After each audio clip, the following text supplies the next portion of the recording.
हनुमान जी को पंचमुखी क्यों कहा जाता है, आइए जानते हैं। लंका में महाबलशाली मेघनाद के साथ बड़ा ही भीषण युद्ध चला। अंततः मेघनाद मारा गया। रावण, जो अब तक मद में चूर था, राम सेना खास तौर पर लक्ष्मण का पराक्रम सुनकर थोड़ा तनाव में आया। रावण को कुछ दुखी देखकर रावण की माँ कैकसी ने उसके पाताल में बसे दो भाइयों अहिरावण और महिरावण की याद दिलाई। रावण को याद आया कि यह दोनों तो उसके बचपन के मित्र रहे हैं। लंका का राजा बनने के बाद उनकी सुध ही नहीं रही थी।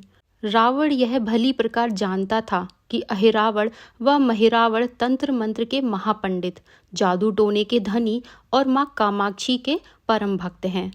रावण ने उन्हें बुलावा भेजा और कहा कि वह अपने छल बल कौशल से श्री राम व लक्ष्मण का सफाया कर दें। यह बात दूतों के जरिए विभीषण को पता लग गई। युद्ध में अहिरावण व महिरावण जैसे परम मायावी के शामिल होने से विभीषण चिंता में पड़ गए। विभीषण को लगा कि भगवान श्री राम और लक्ष्मण की सुरक्षा व्यवस्था और कड़ी करनी पड़ेगी। इसके लिए उन्हें सबसे बेहतर लगा कि इसका जिम्मा परमवीर हनुमान जी को सौंप दिया जाए। राम लक्ष्मण की कुटिया लंका में सुवेल पर्वत पर बनी थी। हनुमान जी ने भगवान श्री राम की कुटिया के चारों ओर एक सुरक्षा घेरा खींच दिया। कोई जादू टोना तंत्र मंत्र का असर या मायावी राक्षस इसके भीतर नहीं घुस सकता था।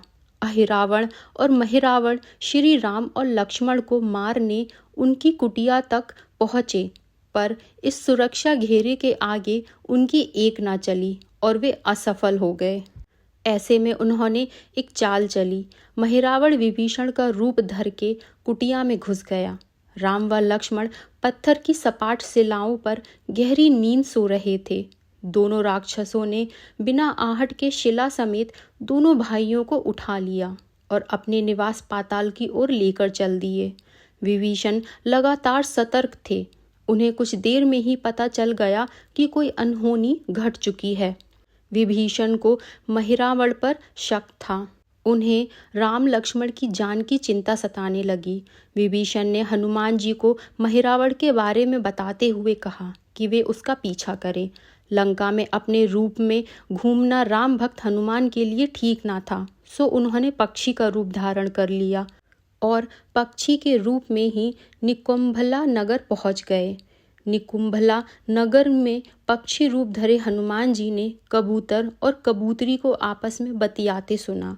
कबूतर कबूतरी से कह रहा था कि अब रावण की जीत पक्की है। अहिरावण व महिरावण राम लक्ष्मण को बलि चढ़ा देंगे। बस सारा युद्ध समाप्त। कबूतरों की बात से ही बजरंगबली को पता चला कि दोनों राक्षस राम लक्ष्मण को सोते में ही उठाकर कामाक्षी देवी को बलि चढ़ाने पाताल लोक ले आए हैं। हनुमान जी वायु वेग से रसातल की ओर बढ़े और तुरंत वहां पहुंचे। हनुमान जी को रसातल के प्रवेश द्वार पर एक अद्भुत पहरेदार मिला। इसका आधा शरीर वानर का और आधा मछली का था।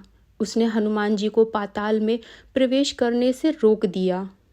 द्वारपाल हनुमान जी से बोला कि मुझको परास्त किए बिना तुम्हारा भीतर जाना असंभव है। दोनों में लड़ाई ठन गई। हनुमान जी की आशा के विपरीत यह बड़ा ही बलशाली और कुशल योद्धा निकला। दोनों ही बड़े बलशाली थे। दोनों में बहुत भयंकर युद्ध हुआ, परंतु वह बजरंगबली के आगे ना टिक सका। आखिरकार हनुमान जी ने उसे हरा तो दिया, पर उस द्वारपाल की प्रशंसा करने से नहीं रह सके। हनुमान जी ने उस वीर से पूछा कि हे वीर, तुम अपना परिचय दो। तुम्हारा स्वरूप भी कुछ ऐसा है कि उससे कौतूहल हो रहा है। उस वीर ने उत्तर दिया, मैं हनुमान का पुत्र हूँ और एक मछली से पैदा हुआ हूँ। मेरा नाम है मकरध्वज। हनुमान जी ने यह सुना तो आश्चर्य में पड़ गए। वह वीर की बात सुनने लगे। मकरध्वज ने कहा, लंका दहन के बाद हनुमान जी समुद्र में अपनी अग्नि शांत करने पहुँचे। उनके शरीर से पसीने के रूप में तेज गिरा। उस समय मेरी माँ ने आहार के लिए मुंह खोला था। वह तेज मेरी माता ने अपने मुख में ले लिया और गर्भवती हो गई। उसी से मेरा जन्म हुआ है। हनुमान जी ने जब यह सुना तो मकरध्वज को बताया कि वह ही हनुमान हैं। मकरध्वज ने हनुमान जी के चरण स्पर्श किए और हनुमान जी ने भी अपने बेटे को गले लगा लिया और वहां आने का पूरा कारण उन्होंने अपने पुत्र से कहा कि अपने पिता के स्वामी की रक्षा में सहायता करो। मकरध्वज ने हनुमान जी को बताया कि कुछ ही देर में राक्षस बलि के लिए आने वाले हैं। बेहतर होगा कि आप रूप बदलकर कामाक्षी के मंदिर में जाकर बैठ जाएं। उनको सारी पूजा झरोके से करने को कहें। हनुमान जी ने पहले तो मधुमक्खी का वेश धरा और माँ कामाक्षी के मंदिर में घुस गए। हनुमान जी ने माँ कामाक्षी को नमस्कार कर सफलता की कामना की और फिर पूछा, हे माँ, क्या आप वास्तव में श्री राम जी और लक्ष्मण जी की बलि चाहती हैं? हनुमान जी के इस प्रश्न पर माँ कामाक्षी ने उत्तर दिया कि नहीं, मैं तो दुष्ट अहिरावण व महिरावण की बलि चाहती हूँ। यह दोनों मेरे भक्त तो हैं, पर अधर्मी और अत्याचारी भी हैं। आप अपने प्रयत्न करो, सफल रहोगे। मंदिर में 5 दीप जल रहे थे। अलग अलग दिशाओं और स्थान पर माँ ने कहा, यह दीप अहिरावण ने मेरी प्रसन्नता के लिए जलाए हैं।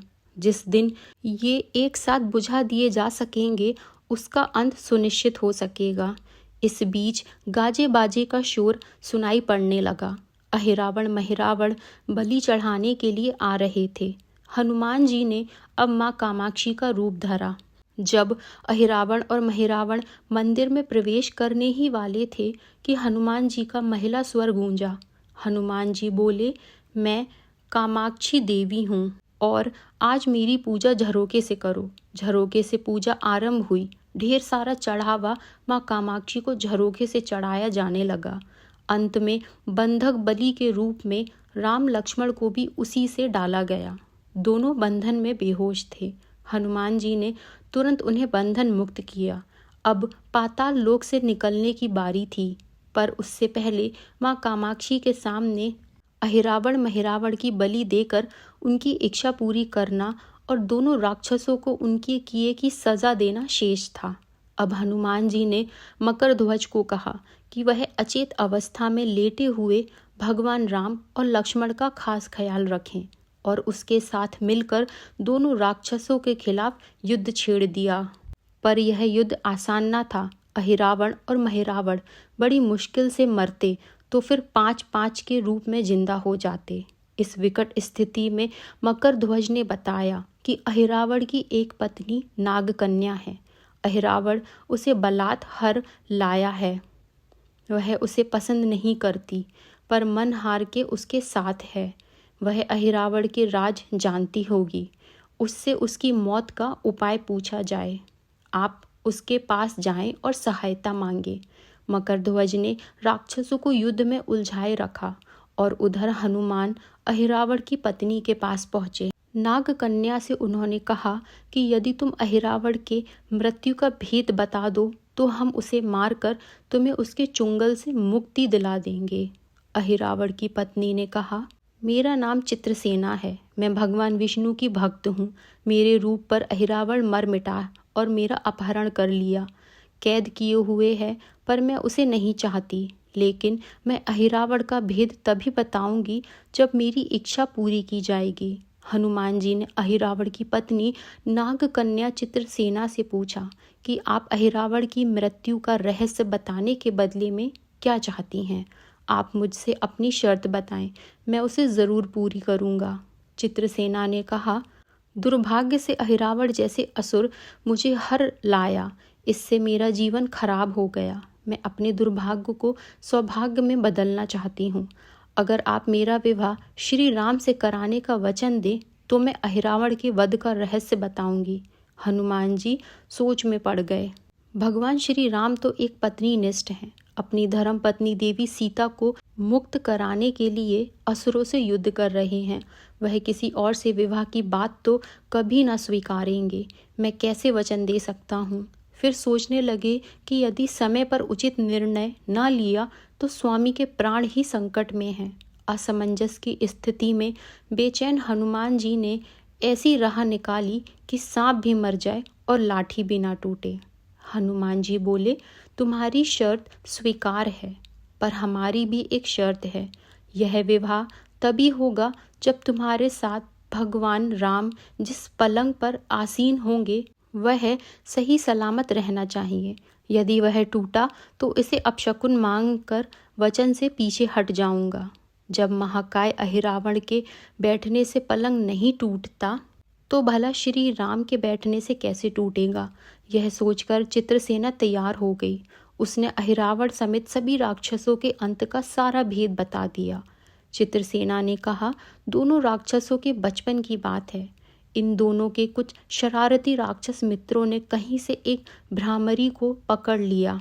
मनोरंजन के लिए वे उसे भ्रामरी को बार बार कांटों से छेड़ रहे थे। भ्रामरी साधारण भ्रामरी ना थी, वह भी बहुत मायावी थी, किंतु किसी कारणवश वह पकड़ में आ गई थी। भ्रामरी की पीड़ा सुनकर अहिरावण और महिरावण को दया आ गई और अपने मित्रों से लड़कर उसे छुड़ा दिया। मायावी भ्रामरी का पति भी अपनी पत्नी की पीड़ा सुनकर आया था। अपनी पत्नी की मुक्ति से प्रसन्न होकर उस भौरे ने वचन दिया था कि तुम्हारे उपकार का बदला हम सभी भ्रमर जाति मिलकर चुकाएंगे। ये भौरे अधिकतर उसके शयन कक्ष के पास रहते हैं। ये सब बड़ी भारी संख्या में हैं। दोनों राक्षसों को जब भी मारने का प्रयास हुआ है और ये मरने को हो जाते हैं, तब भ्रमर उनके मुख में एक बूंद अमृत का डाल देते हैं और उस अमृत के कारण ये दोनों राक्षस मरकर भी जिंदा हो जाते हैं। इनके कई कई रूप उसी अमृत के कारण हैं। इन्हें जितनी बार फिर से जीवन दिया गया, उनके उतने नए रूप बन गए। इसीलिए आपको पहले इन भंवरों को मारना होगा। हनुमान जी रहस्य जानकर लौटे। मकरध्वज ने अहिरावण को युद्ध में उलझा रखा था, तो हनुमान जी ने भंवरों का खात्मा शुरू किया। वे आखिर हनुमान जी के सामने कहाँ तक टिकते। अब सारे भंवर खत्म हो गए और केवल एक बचा, तो वह हनुमान जी के चरणों में लेट गया। उसने हनुमान जी से प्राण रक्षा की याचना की। हनुमान जी पसीज गए। उन्होंने उसे क्षमा करते हुए एक काम सौंपा। हनुमान जी बोले, मैं तुम्हें प्राण दान देता हूँ, पर इस शर्त पर कि तुम यहाँ से तुरंत चले जाओगे और अहिरावण की पत्नी के पलंग की पाटी में घुसकर जल्दी से जल्दी उसे पूरी तरह खोखला बना दोगे। भंवरा तत्काल चित्रसेना के पलंग की पाटी में घुसने के लिए प्रस्थान कर गया। इधर अहिरावण और महिरावण को अपने चमत्कार के लुप्त होने से बहुत अचरज हुआ, पर उन्होंने मायावी युद्ध जारी रखा। भ्रमरों को हनुमान जी ने समाप्त कर दिया। फिर भी हनुमान जी और मकरध्वज के हाथों अहिरावण और महिरावण का अंत नहीं हो पा रहा था। यह देखकर हनुमान जी कुछ चिंतित हुए। फिर उन्हें कामाक्षी देवी का वचन याद आया। देवी ने बताया था कि अहिरावण की सिद्धि है कि जब पांचों दीपक एक साथ बुझेंगे तभी वे नए नए रूप धारण करने में असमर्थ होंगे और उनका वध हो सकेगा। हनुमान जी ने तत्काल पंचमुखी रूप धारण कर लिया। उत्तर दिशा में वराह मुख, दक्षिण दिशा में नरसिंह मुख, दक्षिण में गरुड़ मुख, आकाश की ओर हयग्रीव मुख एवं पूर्व दिशा में हनुमान मुख। उसके बाद हनुमान जी ने अपने पांचों मुख द्वारा एक साथ पांचों दीपक बुझा दिए। अब उनके बार बार पैदा होने और लंबे समय तक जिंदा रहने की सारी आशंकाएं समाप्त हो गई थीं। हनुमान जी और मकरध्वज के हाथों शीघ्र ही दोनों राक्षस मारे गए। इसके बाद उन्होंने श्री राम और लक्ष्मण जी की मूर्छा दूर करने के उपाय किए। दोनों भाई होश में आ गए। चित्रसेना भी वहां आ गई थी। हनुमान जी ने कहा, प्रभु, अब आप अहिरावण और महिरावण के छल और बंधन से मुक्त हुए, पर इसके लिए हमें इस नाग कन्या की सहायता लेनी पड़ी थी। अहिरावण इसे बलपूर्वक उठा लाया था। अब आपसे विवाह करना चाहती है। कृपया उससे विवाह कर अपने साथ ले चलें, इससे उसे भी मुक्ति मिलेगी। श्री राम हनुमान जी की बात सुनकर चकरा गए। इससे पहले कि वह कुछ कह पाते, हनुमान जी ने कह दिया, भगवान, आप तो मुक्तिदाता हैं। अहिरावण को मारने का भेद इसी ने बताया है। इसके बिना हम उसे मारकर आपको बचाने में सफल ना हो पाते। कृपया निधान इसे भी मुक्ति मिलनी चाहिए, परंतु आप चिंता ना करें। हम सबका जीवन बचाने वाले के प्रति बस इतना कीजिए कि आप बस इस पलंग पर बैठिए, बाकी का काम मैं संपन्न करवाता हूँ। हनुमान जी इतनी तेजी से सारे कार्य करते जा रहे थे कि इससे श्री राम जी और लक्ष्मण जी दोनों चिंता में पड़ गए। वह कोई कदम उठाते कि तब तक हनुमान जी ने भगवान श्री राम की बाह पकड़ ली। हनुमान जी ने भावावेश में प्रभु श्री राम की बाह पकड़कर चित्रसेना के उस सजे धजे विशाल पलंग पर बिठा दिया। श्री राम कुछ समझ पाते कि तभी पलंग की खोखली पाटी चरमराकर टूट गई। पलंग धराशायी हो गया। चित्रसेना भी जमीन पर आ गिरी। हनुमान जी हंस पड़े और फिर चित्रसेना से बोले, अब तुम्हारी शर्त तो पूरी हुई नहीं, इसीलिए यह विवाह नहीं हो सकता है। तुम मुक्त हो और हम तुम्हें तुम्हारे लोक भेजने का प्रबंध करते हैं। चित्रसेना समझ गई कि उसके साथ छल हुआ है। उसने कहा कि उसके साथ छल हुआ है। मर्यादा पुरुषोत्तम के सेवक उनके सामने किसी के साथ छल करे, यह तो बहुत अनुचित है। मैं हनुमान को श्राप दूंगी। चित्रसेना हनुमान जी को श्राप देने जा ही रही थी कि श्री राम का सम्मोहन भंग हुआ। वह इस पूरे नाटक को समझ गए। उन्होंने चित्रसेना को समझाया, मैंने एक पत्नी धर्म से बंधे होने का संकल्प लिया है, इसलिए हनुमान जी को यह करना पड़ा। उन्हें क्षमा कर दो। क्रोधित चित्रसेना तो उनसे विवाह की जिद पकड़े बैठी थी। श्री राम ने कहा, मैं जब द्वापर में श्री कृष्ण अवतार लूंगा तब तुम्हें सत्यभामा के रूप में अपनी पटरानी बनाऊंगा। इससे वह मान गई। हनुमान जी ने चित्रसेना को उसके पिता के पास पहुंचा दिया। चित्रसेना को प्रभु ने अगले जन्म में पत्नी बनाने का वरदान दिया था। भगवान विष्णु की पत्नी बनने की चाह में उसने स्वयं को अग्नि में भस्म कर लिया। श्री राम और लक्ष्मण मकरध्वज और हनुमान जी सहित वापस लंका में सुवेल पर्वत पर लौट आए। जय पंचमुखी हनुमान।